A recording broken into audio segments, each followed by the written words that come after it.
hapon po, umakyat na sa 14 ang bilang ng manasawi dahil sa pananalasa ng bagyong Ineng at kabi-kabila rin ang pinsalang idinulot ng bagyo sa maraming lugar sa norte. Sa Cannon Road papuntang Baguio, naantala pa ang clearing operation sa gumuhong lupa roon.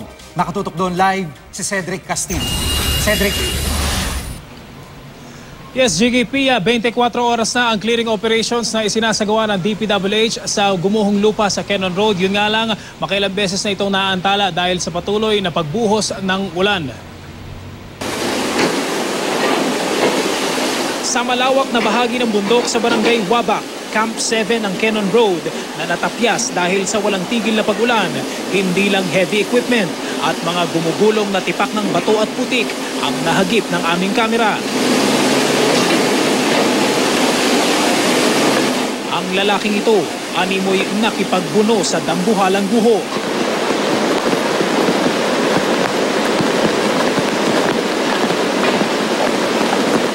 Sa isang punto, sa harapan mismo ng lalaki, kitang gumuguho ang lupa. Nang tanungin kung bakit nagawa niyang tumawid sa nag-collapse na lupa. Kasi meron pa lang yung magnanakong manok. Pilit akong pumasok doon sa bantay. Sa estimate ng DPWH Baguio City, 100 metrong haba ng kalsada ang natabunan. Sa mismong lugar na ito nitong Hulyo, 2 ang namatay dahil sa isa ring landslide. Sa nakalipas na 3 araw, umabot na sa 530 millimeters ang ulang bumagsak sa Baguio City. 150 meters lang ang normal na rainfall. Bago pa ang landslide, Biyernes pa ng umaga nang isara sa mga motorista ang Cannon Road. Ang mga residente sa lugar walang magawa kundi mag-akyat manaog sa bangin para makaiwas sa guho.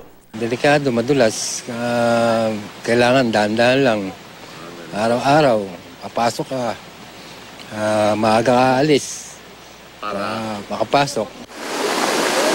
Maghapon at magdamag ang clearing operations pero tila wala pang balak makisama ang panahon. Weather condition natin kung pabugso-bugso kasi ang ulan medyo delikado yan ang slope na yan. We are observing kung hindi pa pabugso-bugso ang ulan, mag-continue sila po. Nagkaroon din ng landslide sa kilometer 16 Halsima Highway sa Benguet. Maging sa Pasil, Kalinga, patuloy rin ang pagtanggal sa lupang humampalang sa kalsada. Jiggy, nag-anunsyo na ang PDRRMO ng Benguet bukas ay suspendido ang lahat ng klase sa lahat ng antas, public man o private. Jiggy? Maraming salamat, Cedric Castillo.